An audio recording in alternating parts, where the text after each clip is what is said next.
Olá você, bom dia, você no Facebook, você no Instagram do Centro Clínico São Miguel Arcanjo, você também no nosso canal no YouTube, CCSMA Oficial, o nosso bom dia para você.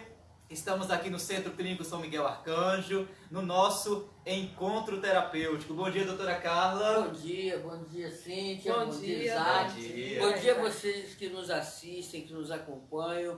Obrigado por novamente deixar que entremos em sua casa e façamos esse momento, né, de reflexão e na sua companhia, né? Um bate-papo e hoje temos a participação especial de Cíntia. É. Que bom, Cíntia, ter você com a gente aqui hoje. Quanto tempo, que saudade! Seja bem-vinda ao nosso Seja encontro bem-vinda. terapêutico. Seja Né? bem-vinda. Primeiro encontro nosso, né? Primeiro encontro. Olha, coisa boa. Muitos teremos. Creio que Muitos teremos. É verdade.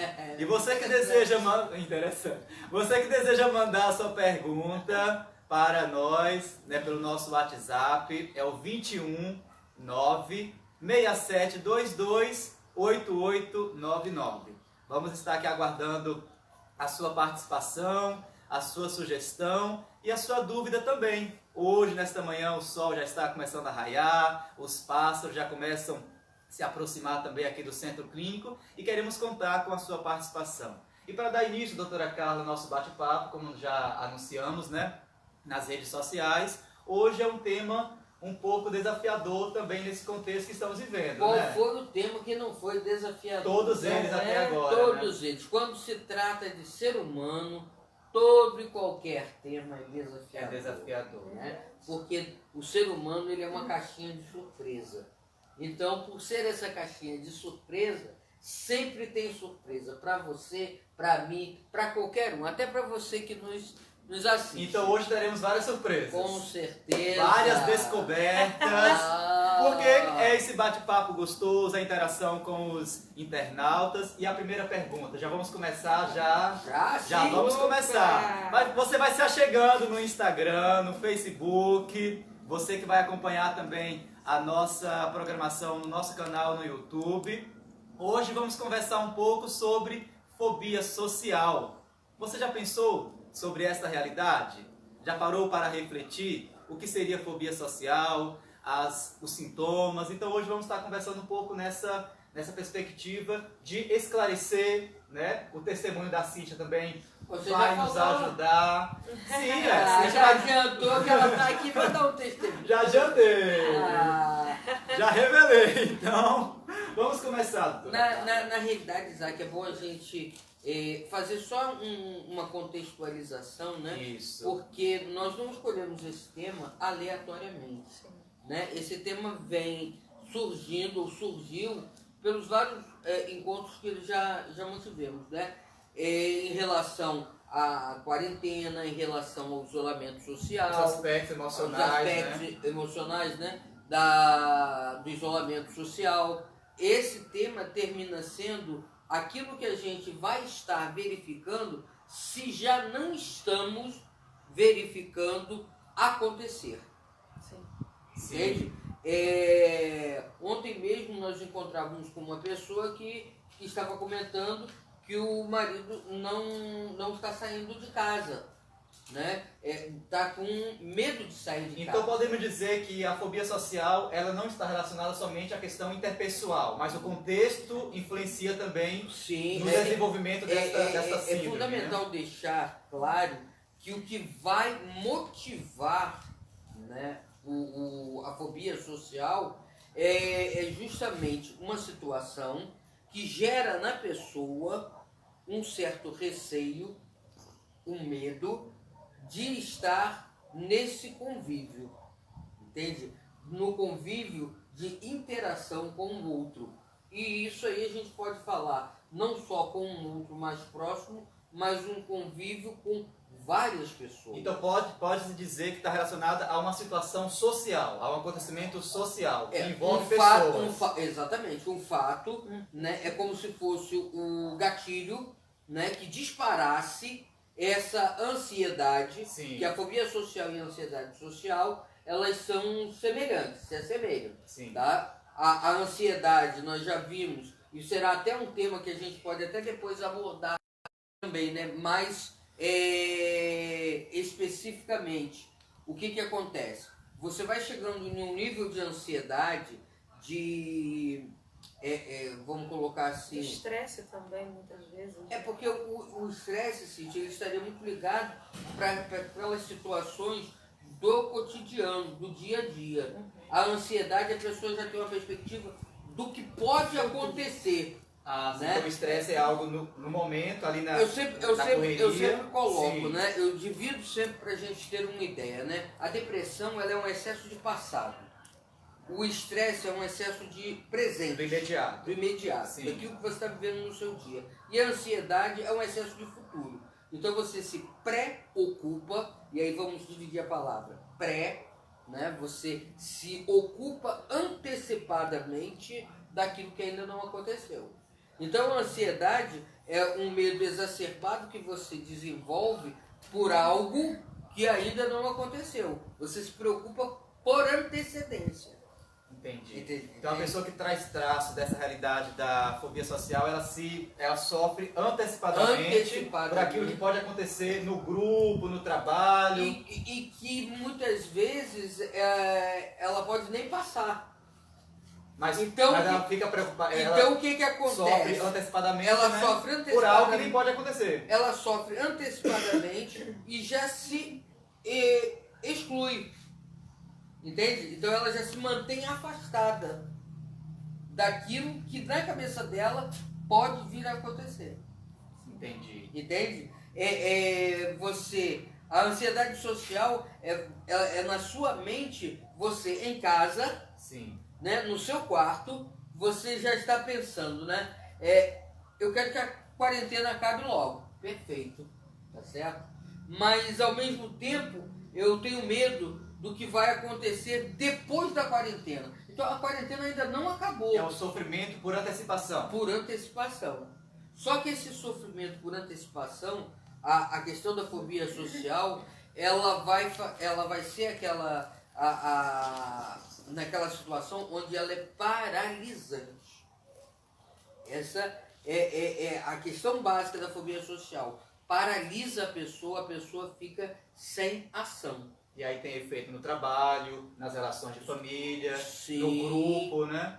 Você quer ver um exemplo bem simples, né? Retorno à sala de aula.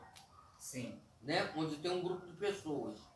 A pessoa vai até a frente, a porta da sala, né? Da sala de aula. Ela olha aquela situação e ela muitas vezes, com as pessoas já sentadas, cheias, aquele barulho, ela não consegue entrar. Ela se torna uma pessoa improdutiva, nesse sentido? De certa forma, sim, né, Isaac? Porque a pessoa que fica paralisada em desenvolver as suas atividades, sejam elas a nível escolar, a nível profissional, a nível em casa, sim, em casa, né? Ela termina se tornando uma pessoa que não vai produzir. Imagina uma pessoa que trabalha fora, né, num escritório. sim. Ela tem que, de repente, ir a uma reunião, onde tem várias pessoas, autoridades, né, gerentes, etc, etc. Se ela está com a fobia social, já foi um custo para ela chegar ali no trabalho. Naquele ambiente. Ela enfrentar aquela situação, porque vai estar passando na cabeça dela uma série de julgamentos, uma série de advertências, condenações, que podem não existir, mas que estão aqui na cabeça dela. Entende? Então, quando a gente fala na fobia Mas social... também podem haver fatores gerais, né? Sim, o gatilho, né? Isso aí. O gatilho, porque na realidade, muitas vezes, no trabalho, na escola, a pessoa já sofreu de bullying, de ridicularizações, humilhações. Então, sempre tem um gatilho que dispara dentro da pessoa essa fobia. Tem até uma pergunta aqui se traumas da infância pode desencadear essa fobia, né? Seria isso nessa linha que a senhora está falando? Esse gatilho? Quando junta com uma situação real, sim, né? Aquilo que aconteceu no passado pode sim voltar e o passado, o que aconteceu no passado, não é o trauma, certo? O trauma passa a ser aquela situação do presente, porque todo trauma ele é vivido a posteriori, né? A segunda cena é que dá sentido ao trauma. Tem uma primeira cena. Tem uma primeira cena que a pessoa não se detém a ela. Não dá conta, não tem consciência. Sim. Certo? Em uma segunda cena, onde a pessoa... Que seja, né, a segunda cena pode ser uma semelhante àquela da... Sim, mas aí ela já entende o que aconteceu naquela primeira cena. Então é nessa segunda cena que acontece o trauma. Sim, na segunda cena. Né? Então muitas vezes a pessoa, vamos dar só um exemplo, né? A pessoa que sofre uma violência sexual quando criança, muitas vezes aquilo lá ela não tem conhecimento do que é, não tem a dimensão, né, do contexto, da conotação daquilo ali, passa. Agora chega numa adolescência, onde ela já tem mais consciência, né, da sexualidade. Se acontece novamente, ela remete aquilo e dá ciência àquilo que aconteceu. Ali sim tem estabelecido o trauma. Entendeu? Interessante, né? Cíntia. E aí a gente pode continuar, né? Em relação à fobia social, eu não sei como é que vai estar o mundo. São perguntas que a pessoa vai estar se fazendo, né? Eu não sei como é que vai estar o meu trabalho, como as pessoas vão estar quando eu chegar no trabalho. Sim. Não é? Isso são tudo perguntas que a pessoa vai se fazendo como se fosse colocando impedimento. Até porque o estar em casa muitas vezes dá a sensação de segurança. Né? Nós vimos... De uma falsa segurança. De uma falsa segurança. Mas dá uma sensação de segurança, sim, seja para o idoso, seja para a criança, adolescente, até mesmo um adulto, né? Você se deparar com uma realidade de extremos. Nós estávamos antes expostos à violência social. Vou colocar aqui no Brasil, especificamente no Rio de Janeiro. Né? Então as pessoas se viram resguardadas por um lado, mas por outro lado existe um outro extremo. Né? Você não pode respirar ao ar livre, que você corre o risco de se contaminar com uma doença. Então, como eu vou estar novamente na sociedade a partir de uma instabilidade? Será que vão voltar os assaltos? Né? Será que vão voltar as violências? Será que eu vou, quando voltar, né, me relacionar com as pessoas sem pegar o vírus novamente? Se tem a possibilidade desse vírus circular, né, circular como uma gripe, né, como H1N1, permaneceu. Até hoje nós lidamos com H1N1 desde 2009, né, 2010.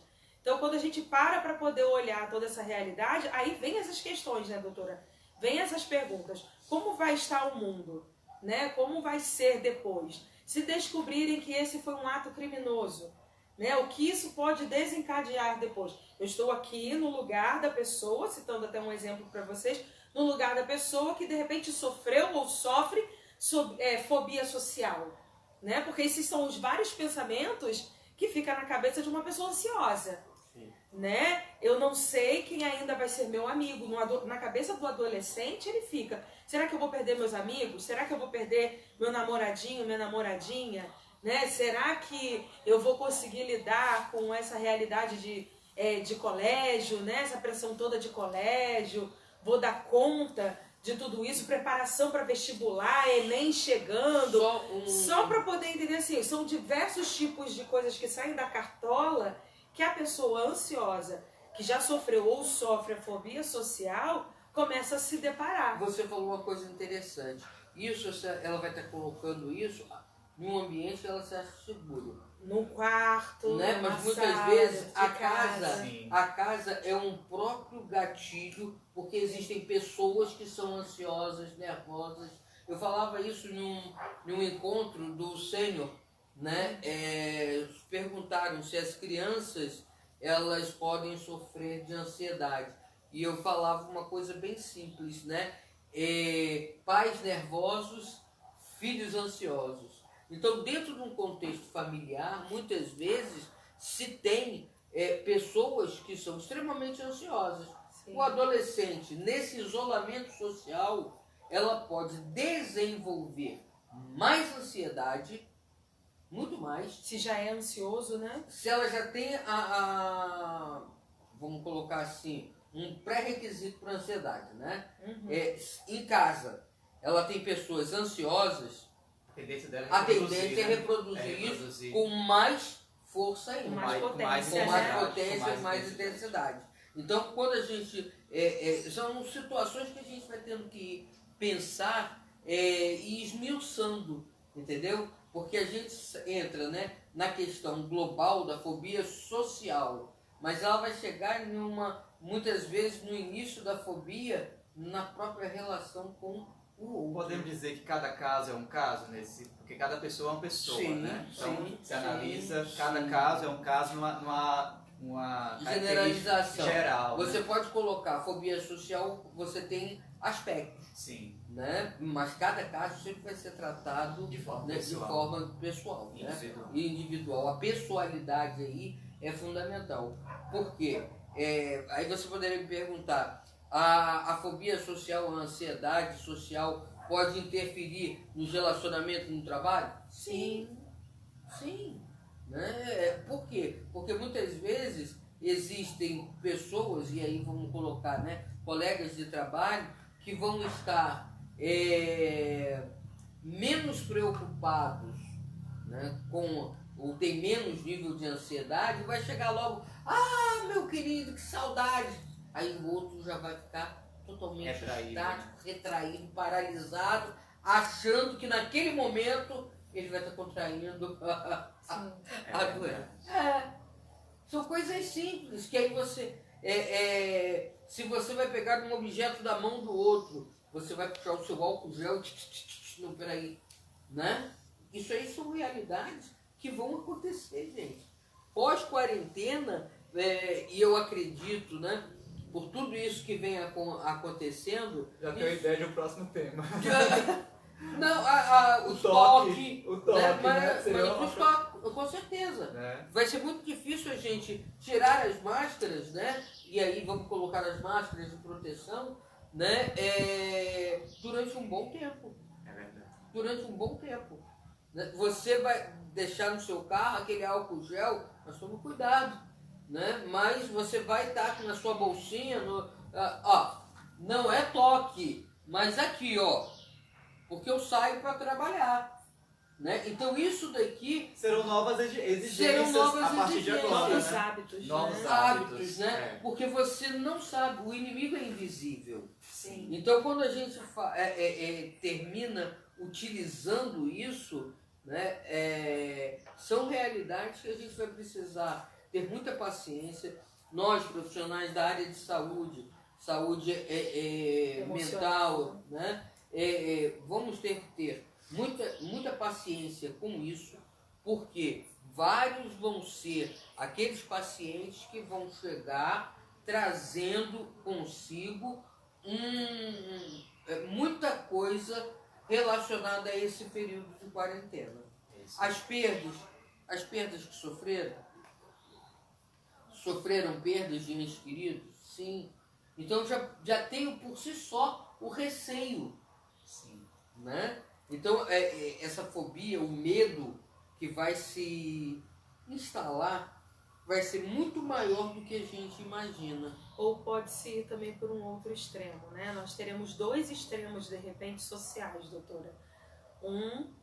Por aquilo que a gente vai trabalhando, né? Com pessoas no próprio centro clínico, no próprio caso Irmã Dulce, a gente vai se deparando, como o Isaac falava, vai de pessoa a pessoa. Sim. Né? E existem as pessoas que vão estar no extremo, né, dessa fobia social, e pessoas que vão querer extravasar, que vão querer vir para fora. E aí entram os atritos e os conflitos, de certa forma, não só dentro de casa, mas em meios de trabalhos, né, de amizades, exatamente desse confronto, como a senhora falava. Vão chegar aqueles que vão querer vir, abraçar, beijar, e aquele que falou, não me toque, né? Sim. Não me toque, você está invadindo o meu espaço, né? Não é bem assim. E aí são todos esses cuidados e estreitamentos nas relações que que a gente vai precisar aprender a lidar e trazer o equilíbrio de volta. Porque, na verdade, hoje nós vemos uma retração quase que total, generalizada, mas vou citar um exemplo, né? Tô aqui como aquela pessoa, aquele personagem, né? Para dar aqui uma ilustração dentro disso. Primeiro, por já ter vivido a fobia social, né? Segundo, por... Foi agradável, não foi? Terrível, tenebroso, porque foi no período, né, ali da Jornada Mundial da Juventude, eu jovem, né, no meio da Jornada Mundial da Juventude, responsável por jovens, né, e não tinha coragem de sair do meu ninho, né, de sair da minha casa, convivendo dentro de uma comunidade fraterna, mas todos os jovens estavam empolgadíssimos para estarem na Jornada Mundial da Juventude, Copacabana, né, dias sociais, paróquias fazendo, né, aquelas coisas, aquelas atividades todas, né, a pré-jornada, que delícia, que maravilha, e eu com os sentimentos todos sufocados, né? Mas pegando um pouco desse exemplo, hoje, né, quando a gente vai às vezes num sacolão, num supermercado, né, menor, num mercado menor, que você tá ali todo protegido, com álcool gel no bolso, né, só falta a luva, mas como não é tão recomendado assim, né, a máscara no rosto, e tem aquela pessoa que está completamente, né, desprovida ali atrás de você, sem máscara, sem álcool, né, e tá ali fungando atrás de você, né? É para manter 1 metro, 1,5 metro de distância, a pessoa tá ali a 50 centímetros, 30 centímetros atrás de você. E tá você começando já com aquela máscara. Vou pegar o exemplo da minha mãe há poucos dias, né? Ela ficou na primeira situação com o senhor lá dentro da Loteria Federal, e aquele senhor nada de sair de trás, né? Aí depois ele se aproximava mais ainda, né? E sem máscara, sem nada.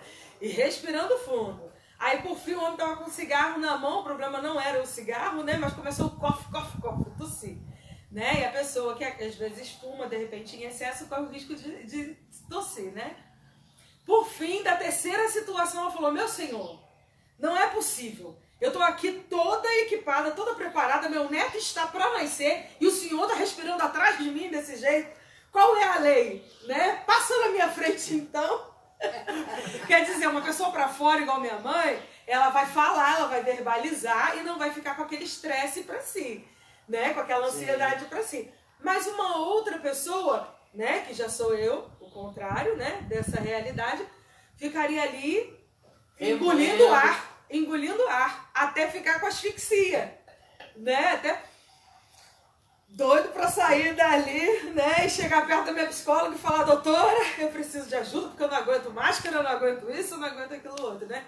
Então nós temos hoje extremos, porque eu estou citando, né, e tentando trazer um certo, digamos, alívio, né, na tensão, porque é um assunto que ele realmente se torna sério a partir do momento que a pessoa ela não tem consciência de que ela precisa de tratamento. Né? Então, o caso da fobia social, eu posso dizer, eu só consegui ser diagnosticada, entender o que estava acontecendo comigo quando eu busquei o tratamento e falei, tem alguma coisa errada comigo. Eu lido com pessoas, eu lido com comunidades, eu atendo pessoas no individual, em grupo, lido com diversos tipos de grupos de acampamentos, né? Desde o FAC, Joan, Juvenil, Sênior, e tinha dias que eram dias de encontrões, centro de evangelização cheio, eu dentro de uma sala cheia de formadores, né, com a janela aberta, com o ventilador ligado, e para sair dali, às vezes eu precisava pegar um ponto de segurança. Era uma irmã de comunidade, a Miriam, era aquele Elke, ligava para a doutora, eu tô aqui dentro da sala, né, porque quando eu saía, vinha um ou outro falar comigo e eu tinha que parar no meio da multidão. É uma sensação de sufocamento? De sufocamento. Eu, no meu caso, tem pessoas que vão para outros sentimentos e sensações, mas no meu caso era de asfixia. Asfixia. Eu prendia o ar e tentava sair daquela situação. E depois, para eu recuperar o ar, eu tinha que ficar tentando respirar normalmente, porque eu não conseguia fazer o controle, né, controlar entre inspirar, né, e botar para fora. O meu ar, ele ia ficando dentro e meu peito ia só inflando, né? Então, era essa sensação que eu tinha, até que eu comecei realmente a buscar um diagnóstico. O que está acontecendo comigo? Eu estava 6 meses atrás tão feliz com a Jornada Mundial da Juventude, chegou a jornada, eu não consigo sair de casa. Aí comecei a inventar coisas. Comecei a pintar todas as paredes de amarelo e branco, um amarelo canáriozinho, branco. Comecei a fazer jardim, íamos receber visitas. A minha desculpa era, vamos receber visitas, eu fico em casa, preparo tudo para as visitas e vocês vão para a jornada. Providenciei lugar para que eles pudessem participar, para que eles pudessem dormir, pudessem estar, dias para poderem estar em casa comigo, porque também o estar só totalmente também te dá a sensação de sufocamento, porque é você com os seus conflitos, né? E os meus irmãos nesse sentido me ajudaram muito, né? Na comunidade nesse período, por mais que fosse difícil para eles, né? E um gasto também ir para o Rio e voltar, né? Que fica a 2 cidades daqui de onde estamos, mas eles foram colaborando, né? Então a doutora foi lá, né? Uma forma de me ajudar numa laborterapia. Outra irmã, a Mariângela, que cuidava de artes, vamos pintar. Né? Aí viram que eu saí pintando a casa inteira, mas a casa inteira eu saí pintando.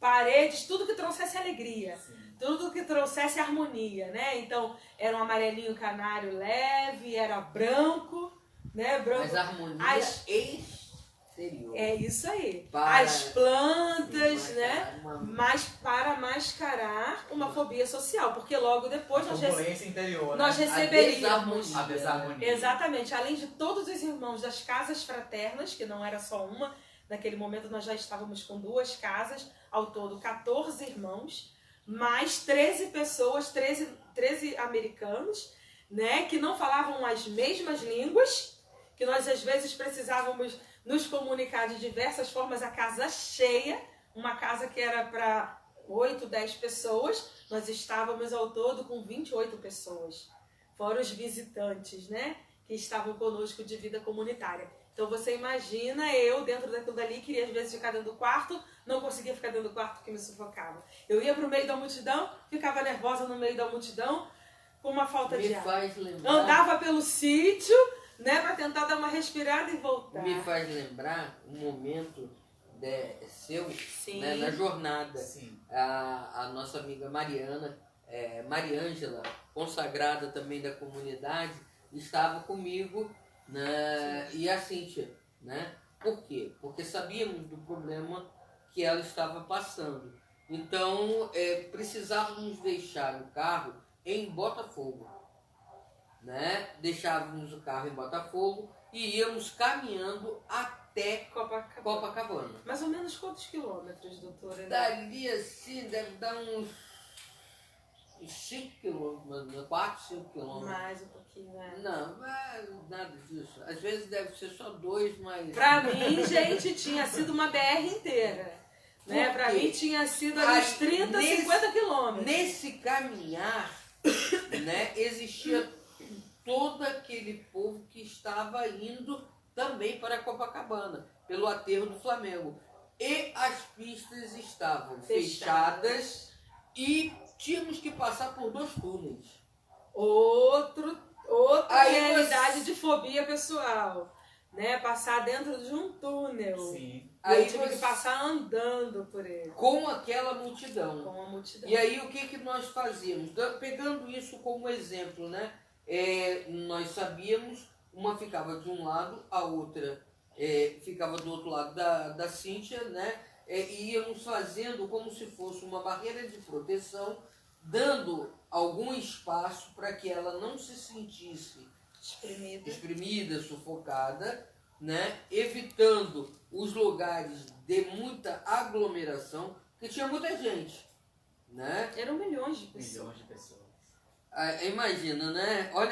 Olha onde a gente foi parar, né? E era o último dia e eu queria ver o Papa, né? E fizemos como se fosse um cordão, né? De um lado do outro, né? Eu e a Mariângela. Cordão de segurança. Um cordão de segurança. Muito bem. Chegamos lá em Copacabana. Mas até chegarmos lá, a Cíntia parou pelo menos umas 3, 4, 5 vezes para respirar. Porque me dava asfixia, minha vista começava a escurecer e eu tentava puxar o ar e não conseguia. Puxava o ar da forma errada, porque eu puxava o ar pela boca. Sim. Né? Porque eu tentava botar ar pro meu pulmão. E ali minha vista escurecia, eu começava a ficar toda gelada, né? Porque era uma multidão enorme, mas eu não conseguia ir adiante, né? Porque me paralisava a situação. E por que elas foram comigo? Porque eu pedi, eu falei, eu quero enfrentar, eu quero tentar, pelo menos enfrentamento enfrentar. também, né? Eu falei, eu quero tentar fazer o enfrentar. Porque eu lembro que a doutora falou, Cíntia, se você não se sentir bem, a gente volta, né? Se você não quiser ir, você não precisa ir, né? Mas era um ato que era meu. Eu quero tentar ir, eu quero ver o Papa. E por graça divina, né, nós paramos num lugar, né, mais tranquilo, mais calmo, e ele passou na minha frente. Olha que graça de Deus, né? Até mesmo na volta eu lembro que teve um momento que eu também estava com essa falta de ar, tentando puxar o ar. Eu sentei em cima de um hidrante, né, lá em Copacabana, e fiquei, as pessoas passando, e eu tentando respirar, e veio um bispo na minha direção e me deu uma bênção, né? Eu nunca mais me esqueci do rosto daquele bispo, não era brasileiro, e me deu uma bênção, né? Naquela hora eu senti a confiança e entra a fé, né? Porque eu senti a confiança de levantar, não deu o quê? 5 minutos, né? Eu consegui respirar, levantar e falar, vamos embora, né? E segurei no braço de uma e de outra, né? Vamos lá e me ajuda, né? Então, quer dizer, você também busca esses pontos de segurança, né? Você precisa do enfrentamento, mas se você estiver disposto e entender o que está acontecendo com você, porque eu lembro que já na pré-jornada eu falava com a doutora Carla, o que está acontecendo comigo? Eu sempre estive no meio da multidão. Então a pessoa que está agora nos acompanhando precisa buscar esse entendimento, esse entendimento. A partir de um profissional, de uma busca mais especializada. É isso aí. Para ela ter um entendimento do que está acontecendo com ela. E aí né? eu só vou ressaltar algumas coisas, né? Sim. Do que a Cíntia foi falando, algumas coisas são os sintomas. A falta de ar, né? O sufocamento. Muitas vezes a taquicardia, a sudorese. Isso são alguns dos sintomas. O que seria a sudorese, doutora? O suor, os gelados nas mãos, a tremedeira, a arritmia que dá, né? Aquele nervosismo, aquela inquietação que dá, né? Isso são sintomas, né? Agora, como você vai diagnosticar isso, né? Realmente precisa de um auxílio profissional, do médico, de um psiquiatra, de um psicoterapeuta, para que possa diagnosticar isso, né? Porque senão você vai achar que é uma coisa simples, é um medo comum. As pessoas podem confundir com a timidez também, que há uma diferença, né? Entre a fobia e a timidez. Como entraria a questão da timidez? Ou até que ponto a timidez influencia? A timidez está muito mais voltada para a vergonha. Sim. Né? A fobia ela é um fator paralisante. Né? Ela paralisa. Como a Cíntia falava, ela precisava parar, né, para respirar. Ela não dava mais passo. A pessoa para, se situa no que está acontecendo. Não, ela às vezes ela não se situa. Não se situa, não. Não se situa. Não, porque a cabeça da gente fica aérea. Você fica sem um ponto Paralisado. central de referência. Tá. Entendeu? Então você fica meio que, tipo assim, meio que aéreo e você fica assim, não dou um passo aqui, porque se eu der um passo eu posso cair. Tinha horas que eu andava de banda, assim, ó, de lado. Entendeu? Parecia que minha cabeça começava a puxar pro lado. Eu falava, doutora, minha cabeça tá puxando pro lado, né? Era a sensação que eu tinha. E eu sabia que não era timidez porque eu sou uma pessoa tímida, né? É meu a timidez, né? Então, pelo fato de ser uma pessoa tímida, eu sabia que aquilo dali ultrapassava os muros da timidez, né? Que aquilo dali já ia além. Porque a timidez chega um determinado momento que você encontra uma zona de conforto.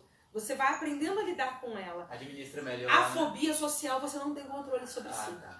Essa é a diferença, né, daquilo que a gente está trabalhando aqui. Quando falamos da fobia, ele é um medo exacerbado, né, que paralisa. E aí entra, né, a fobia com a ansiedade, elas vão andar bem junto, entendeu? A ansiedade social, a fobia social. Por quê? Porque a fobia, a ansiedade, ela vai gerando também, é como se fosse um trampolim, né, para a fobia social. Poderíamos até conversar um pouco na quinta-feira agora, né, nesta quinta agora, no próximo encontro terapêutico, sobre a ansiedade social, que também é um fator bem próximo a esse, né? Nós poderíamos deixar sobre a ansiedade. A ansiedade, A perfeito. ansiedade, certo? Porque a ansiedade, ela pode numa outra oportunidade. A ansiedade, ela é uma reação que todos nós temos. Todos nós ficamos mais ou menos ansiosos. É verdade. Entendeu? Isso é verdade. Sob forte estresse também. Sim, mas o transtorno de ansiedade, aquilo que a gente chama de TAG, né, transtorno de ansiedade generalizado, ela é um distúrbio. E quando se trata de distúrbio, ela já sai da, vamos colocar assim entre aspas, normalidade, daquela reação normal que temos. Do mesmo jeito que a fobia social é um distúrbio, né, da ansiedade, né, nós vamos ter outros distúrbios. O transtorno de ansiedade, o transtorno de pânico, ou a síndrome de pânico, isso tudo são transtornos, isto é, são patologias. Ter pânico é natural, entendeu? Mas quando você tem um transtorno, aí já passa a ser um distúrbio. E nesse tempo, doutora, né? Desculpa até entrar com uma pergunta, Isaac, mas, por exemplo, nesse tempo que as pessoas estão vivendo, elas estão desenvolvendo, então, de repente, um transtorno de fobia social? Elas estão ou desenvolvendo elas estão... a fobia social, que já é um transtorno. Que já é um transtorno, certo.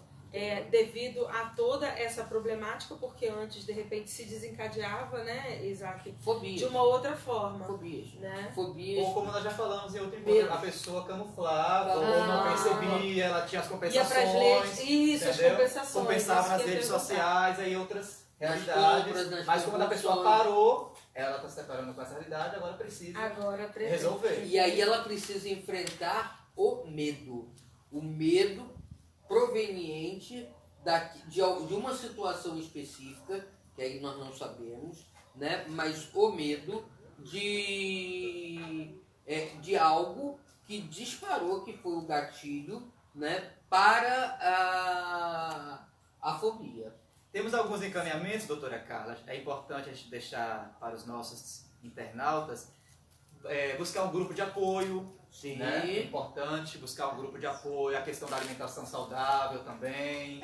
Você precisa de algum... Informações saudáveis. saudáveis. Ontem eu até mostrava para a doutora, né, uma imagenzinha de uma orelha com uma máscara. Sim. Né? E aí é dizendo, né, sobre essa realidade do cuidado que a gente precisa ter com aquilo que a gente ouve. Filtrar as informações. Exatamente. Né? E aí a doutora falava não só com o que se ouve, mas com aquilo que se vê. Aquilo que se vê. Você pega um telejornal que você... Vem completamente contaminado. Contaminado, né? O vírus entra pelo olhar, não só pelo que você escuta. A questão também das atividades físicas, né? Sim, é isso, importante. olha, veja só, para qualquer problema de saúde emocional, nós vamos ter sempre como resposta terapêutica o exercício físico. Sempre, né? Porque o exercício físico, ele, além de dar uma relaxada no seu corpo, né? Ele relaxa a mente também. Se você vai fazer uma arte-terapia, se você vai fazer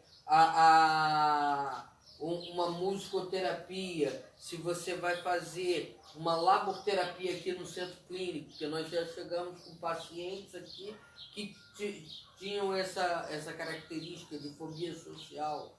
Então, você vai desenvolver, sim, atividades que possam fazer com que a pessoa, aos poucos, isso aí é algo que tem que ser paulatino, tem que ser perseverante. Gradual, a pessoa também. precisa de perseverança, porque não vai sair de uma hora para outra. Sim, exatamente. Né? Ela precisa ser perseverante naquilo que ela está fazendo e acreditar no tratamento. Vou pegar um exemplo, né?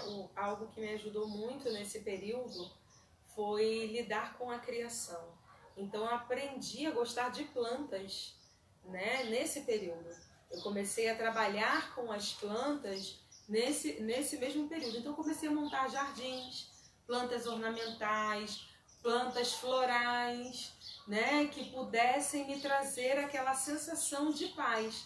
Né, comecei a trabalhar com as mãos na terra, com a mão na grama, com a mão na planta.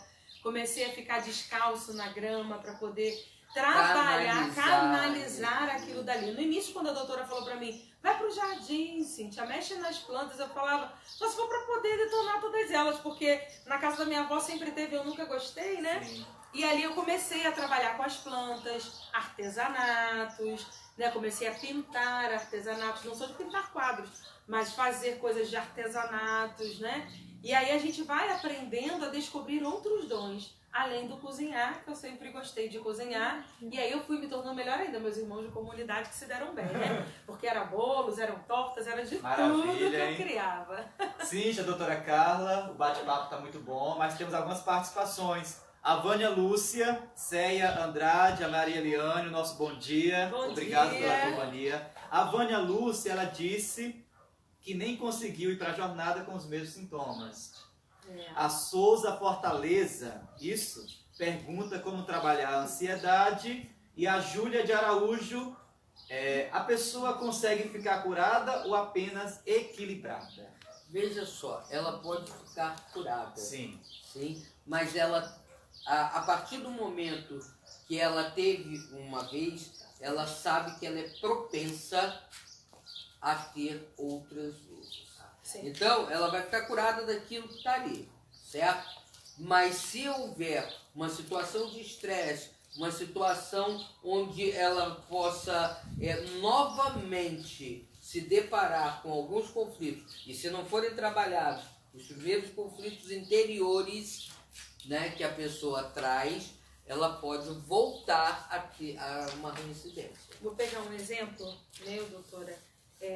Eu, graças a Deus, não me deparei com a fobia social, nem com grandes crises de ansiedade nesse período de reclusão social.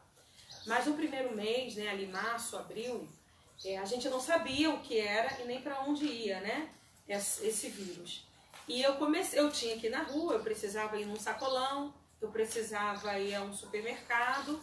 E quando eu ia num mercado amplo, maior, eu me sentia melhor do que quando eu ia no mercado menor ou quando eu ia dentro de um sacolão. Esses exemplos que eu citava do sacolão foram situações que eu vivi. Né? Eu estava ali dando 1,5 metro de distância da pessoa, tudo que estava sendo recomendado. Porque a gente vai ouvindo também, né? O que está sendo recomendado. Mas nem sempre depende da gente, como eu falava. A pessoa que estava atrás de mim não estava respeitando a regra. Então, quando eu já saía com aquela sensação da respiração, né? Eu já chegava no carro tirando máscara, passando álcool em tudo, já fiquei até com tosse e excesso por causa do excesso do álcool. E aí entra a questão e aí foi, exatamente, aí foi onde, né, conversando com a psicóloga, né, ela foi me apontando exatamente, Cíntia, olha, cuidado, qual é a razão de você estar com essa respiração ofegante, qual é a razão de ficar passando toda hora álcool gel, se observa. E quando você faz o caminho da autoobservação, você fala assim, então, peraí, primeiro eu não tenho necessidade de ficar sempre dentro de um sacolão, mas se for necessário eu vou. Né? Eu também não tenho necessidade de ficar passando álcool gel o tempo todo, porque começou a me dar uma alergia, uma coceira em excesso nas mãos e a asfixia por causa da respiração, da quantidade de álcool. Então você começa a trabalhar dentro de você, da sua mente, né, que você precisa saber lidar com aquilo dali, porque você não sabe o tempo que aquilo dali vai durar. Então você começa a lidar com a situação, né?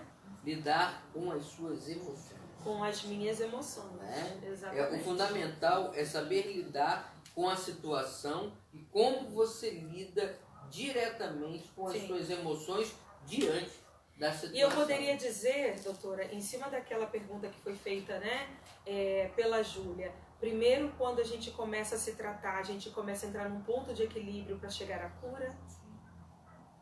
Fundamental o que eu falei. Vai buscar... Porque a gente precisa pensar muito, né? Vai trabalhar... Precisa ter um autocontrole mental muito grande. É verdade. Porque qualquer coisa pode disparar ansiedade, depressão e estresse. Qualquer coisa.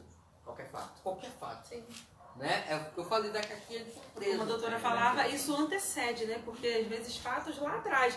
na infância e na adolescência. E muitas vezes Geraram. coisas simples, né? Aparentemente simples. O aparentemente. É isso eu aí, sempre aparentemente falo. simples. Posso dar uma sugestão?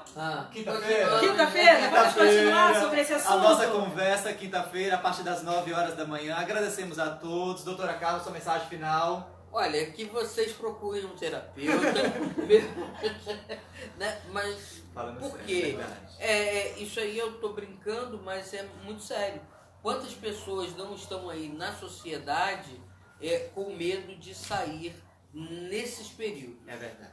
Importante E isso buscar daí oração também, nós não né? sabemos quanto tempo levará. Exatamente. Nós não temos essa noção. Então, uma vida espiritual também equilibrada, Equilibrada. buscar uma vida de oração e buscar um acompanhamento até para poder entender é muito importante. E se você não tem coragem ainda de ir até um consultório com todas as proteções necessárias, hoje em dia o CRP já disponibiliza as videochamadas, atendimento os virtual. vídeos atendimentos. É isso aí. Então você pode fazer sim da sua casa, com toda a segurança que você acha que tem, você pode fazer, você pode buscar esse acompanhamento. Não ache que isso é brincadeira, Sim. porque nós negligenciamos muito este assunto. Nem se automedique por conta própria, achando que florais ou que coisas E aí- meios naturais, né? Chazinho, Eu vou vai brincar, dar hein? conta, Eu- porque nem sempre dá conta. Eu vou brincar, hein? Olha, vou mandar um aviso aqui e eu sei que ela vai me entender. Meditação só também não resolve, não. Não. E nada de protelar, né? E Ficar nada de protelando. protelar. Isso Então, daí. doutora Carla, muito obrigado. Cíntia, que bom ter aqui com a gente. E vou finalizar com a frase que eu peguei mais cedo. A minha frase que pode servir para você também. De Augusto Cury. Quem não tem um caso de amor consigo mesmo, jamais amará profundamente as pessoas com as quais se relaciona. Fica com Deus e até quinta-feira. Tchau, tchau!